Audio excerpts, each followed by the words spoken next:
The Hulk has been a major part of the Marvel Cinematic Universe since 2008, when he appeared in his only solo movie in the franchise to date, The Incredible Hulk. To say the character has been on a journey in the MCU would be a huge understatement. He's really been through the wringer, and that journey is set to continue in suitably dramatic fashion in this year's Avengers Endgame. There are a number of theories regarding how the Hulk might have developed as a character since we last saw him in 2018's Avengers Infinity War, and in this video we'll take a look at some of the ways that might manifest.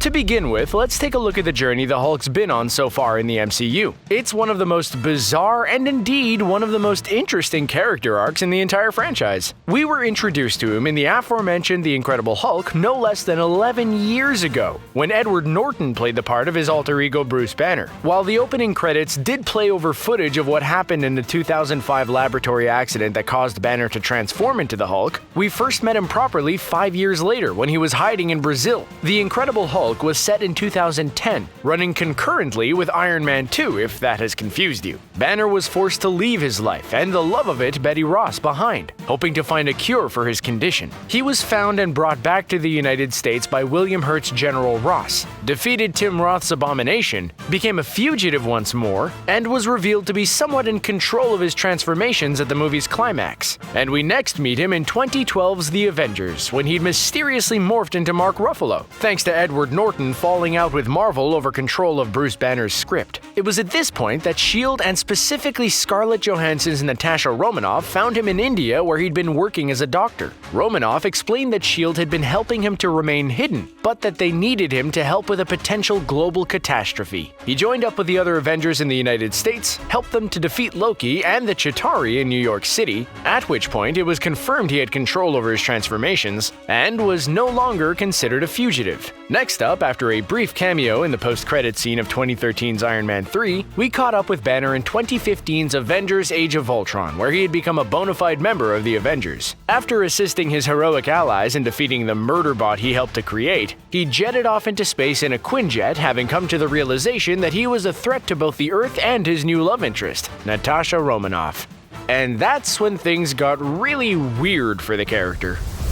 2017's Thor Ragnarok was the beginning of an epic 3-movie arc for the big green guy, which Marvel Studios have decided to play out in the absence of any more Hulk solo movies. What with the complexities regarding the character's solo movie rights, it revealed that the Hulk had wound up on the distant world of Sakaar, a junk planet surrounded by wormholes that also had a gladiatorial arena on it. The arena was overseen by Jeff Goldblum's Grandmaster, and the Hulk was his unbeaten champion, having not changed back to Bruce Banner for a couple of years. During this time, the big green guy even developed the ability to speak like a toddler.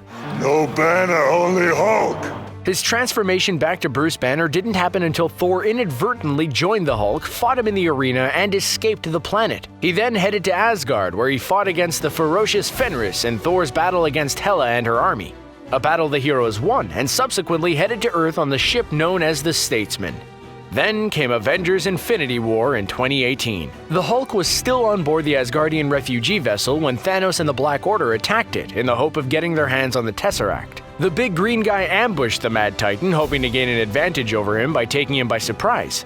But the prune-chinned villain soon turned the tables, dishing out the most effortless, thorough, and convincing beating the Hulk had ever received. At that point, Heimdall used his dying moments to send the Hulk to Earth, where he reverted to Bruce Banner to warn the Avengers of Thanos' intentions. And when Ebony Maw and Cull Obsidian arrived in New York soon after, it was quickly revealed that the Hulk was refusing to come out. Whether that be because he was scared after the beating he'd received at the hands of the Mad Titan, or because he simply didn't want to comply with his puny alter ego.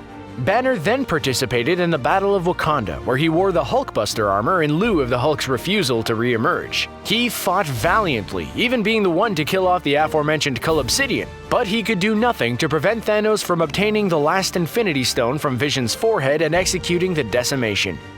He was, of course, spared in the Mad Titan's universal cull, along with the other original Avengers. And that's where he's at now, mourning the loss of 50% of all living creatures, including several people he knew very well. It's generally expected that when Avengers Endgame comes around this spring, the character will have undergone more changes. It's the final movie in that epic 3-movie arc we spoke of after all. So let's get stuck into some of the theories about that.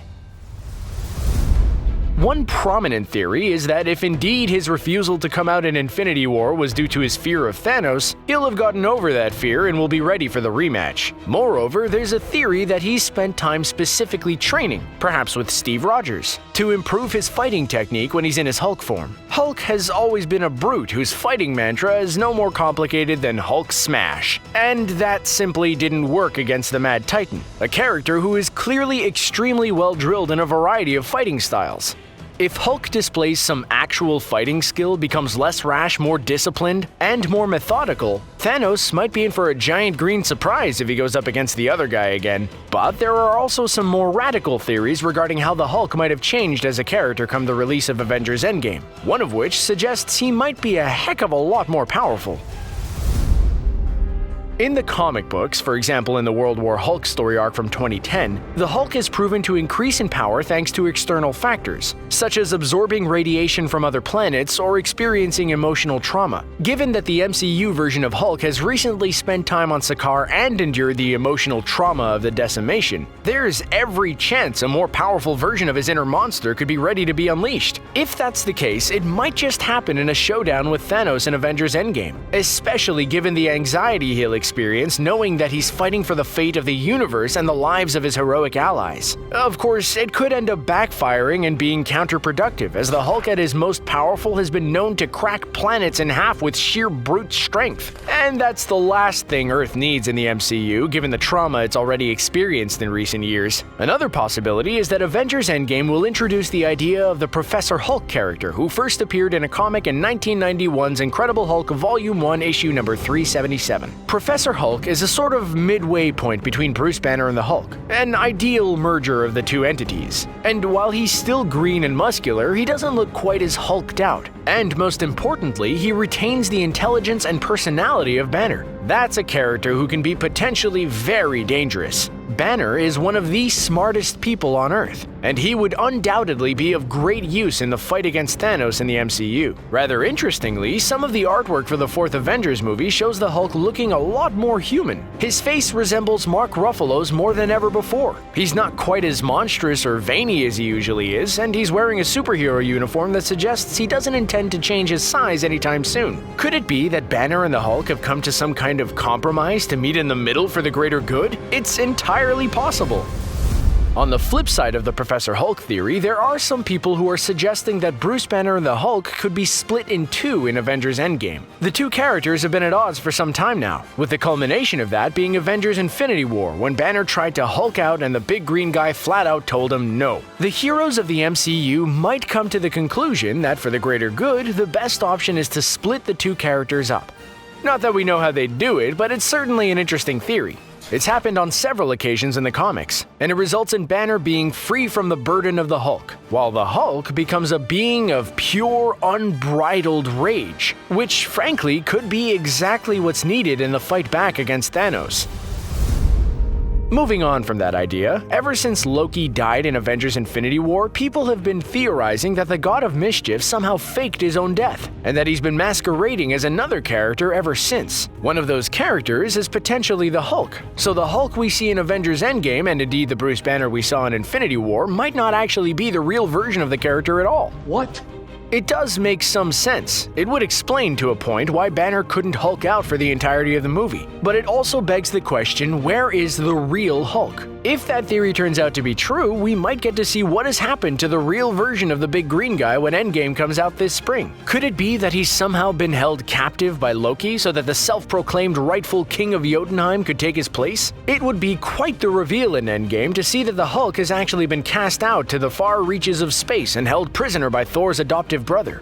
And it would be an even bigger reveal if we were to find out that the Hulk was actually dead.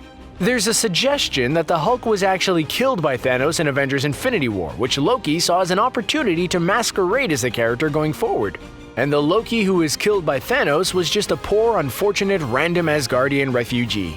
Loki was nervous about heading back to Earth after what he did in the first Avengers movie, and one way of guaranteeing he was protected by the Avengers when he arrived there would be to make it look like he was one of them. The final theory about how Hulk could be completely different in Avengers Endgame is one that's based on the fact that a certain alien species are set to be introduced in this year's Captain Marvel movie. And it's the theory that the big green guy has actually been a Skrull for some time in the MCU. The Skrulls can appear as anyone they want to look like, even little old ladies. It's absolutely inevitable that some major MCU characters will be revealed to be Skrulls going forward in the franchise. And we can't see it being any of the main flagship characters like Iron Man, Captain America, or Thor. But it would be a little underwhelming if it was just someone like Happy Hogan, Helen Cho, or Ned Leeds. With that in mind, Mark Ruffalo's character is actually the perfect candidate. And again, it would offer a perfectly reasonable explanation as to why he couldn't truly Hulk out in Avengers Infinity War. The truth is, we don't know how the Hulk will have changed, and frankly, he might not have changed at all. But bearing in mind how varied his arc has been in the MCU and how much he's developed as a character since he first appeared all those years ago, we have to imagine something big is on the cards for him in such an epic movie. Avengers Endgame hits theaters this April, so there's not long to wait to find out what's going to happen. And we're ridiculously excited about it. So what do you think of this theory? Will the Hulk have changed considerably by the time Avengers Endgame comes around? In what way do you think the character will have developed since Avengers Infinity War? Let us know your thoughts in the comments section below. And don't forget to like, share, and subscribe to ScreenRant for more great videos like this one.